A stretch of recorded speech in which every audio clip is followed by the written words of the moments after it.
তা সরকারি চাকরি কেমনে পাইলা এটা? আমি নাতি না। নাতি মানে কার নাতি? আমি দাদার নাতি। দাদার নাতি হইলে তুমি চাকরি পাইবা? আমি তো দাদার নাতি, আমার চাকরি হইলো না কেন? চাকরি হইব কি? তোমার দাদার কি টুস করতো? তোমার পড়ালেখা শেষ করলাম, চাকরি কি প্রিপারেশন নিলা? আমার ভাই চাকরি প্রিপারেশন নিতে হয় না, আমার চাকরি এমনি কনফার্ম। কি প্রিপারেশন আর এমনি কনফার্ম মানে?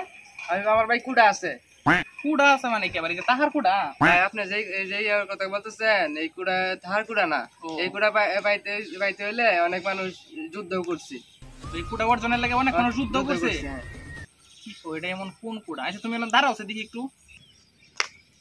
তোমার তো শরীর স্বাস্থ্য মানে হ্যাংলা পাতলা, তোমার রেজাল্ট কি পয়েন্ট কত? ভাই আছে মোটামুটি 2 পয়েন্টের মতো। কি এই পয়েন্ট দিয়ে তুমি চাকরি পাইছো? কেমনে কি চাকরি? ভাই আমার কুড়ার আছে না, পাওয়ার আছে না। কুড়ার পাওয়ারে তুমি চাকরি পাইবা? যারা শত শত কুড়ান যে মেধাবী হেরা যে বইরে শত শত মেধাবী হেরা চাকরি পাইতো না, তুমি কুড়ার পাওয়ারে চাকরি পাইবা? তোমার তো কোনো যোগ্যতা নাই চাকরি পাওয়ার। আমার তো যোগ্যতা লাগবে না, আমার দাদার ছিল, দাদা এটা চলবো। তোমার দাদার যোগ্যতাই তোমার চলবো? তাইলে আর কি করাইছে? তাহলে যাও চাকরি প্রিপারেশন লোক।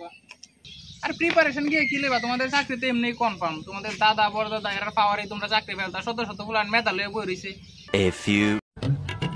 ভাই তোমার মিষ্টি খাওয়াই। মিষ্টি খাওয়াবা কেন লাগে? ভাই আমার চাকরি হয়ে গেছে। কি কও তোমার চাকরি হয়ে গেছে? কেমনে কি? আমার সরকারি চাকরি হয়ে গেছে। তা সরকারি চাকরি কেমনে পাইলা এটা? আমি নাতি না।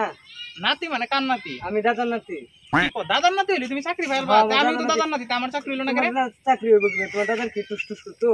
না আমার দাদা টুস মানে কি বুঝলাম না। টুস মানে এই যে টুস মানে তো বুঝলাম না। টুস করলে কি চাকরি হয়ে যাবে সবার? কি কথা? তাইলে ফুলাবান যারা এই যে মেধাবী অত টাকা খরচ করে পড়তেছে, ও তো মেধা লিয়ে পড়তে সময় লিয়ে হেরা কি? হ্যাঁ দাদা তো টুস করতো।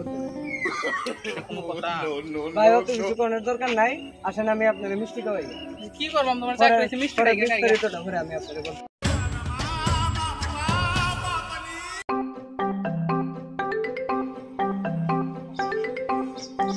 ভাই আমি আর পড়ালেখা করবো না। বয় না বুঝি তোমার ছেলে লাগে পড়ালেখা করতে না করে? ভাই যারা বঙ্কুর গাজা করে তারা চাকরি পাইতেছে সরকারি। আরে চাকরি পাইতেছে কি কও? আচ্ছা তোমার রেজাল্ট কত পরীক্ষার? প্লাস তেও তোমার চাকরি নাই, তো প্রমিয়ার শরীফের এই যে 2 পয়েন্ট আর মনে করো 3 পয়েন্ট এরকম পায় চাকরি পায়, তোমার চাকরি নাই করে? ভাই ওরা তো দাদার নাতি। ওরা দাদার নাতি, তোমার তো দাদা আছে না, তাহলে তোমার চাকরি নাই? ভাই ওদের দাদা তো টুস করতো। পড়ালেখার ক্ষেত্রে সবাই সমান, যার যত বেশি মেধা থাকতো সে চাকরি পাইব। আমার দাদারা যদি টুসটা যদি বুঝতো তাহলে আজকে আমরা চাকরিজীবী থাকতাম।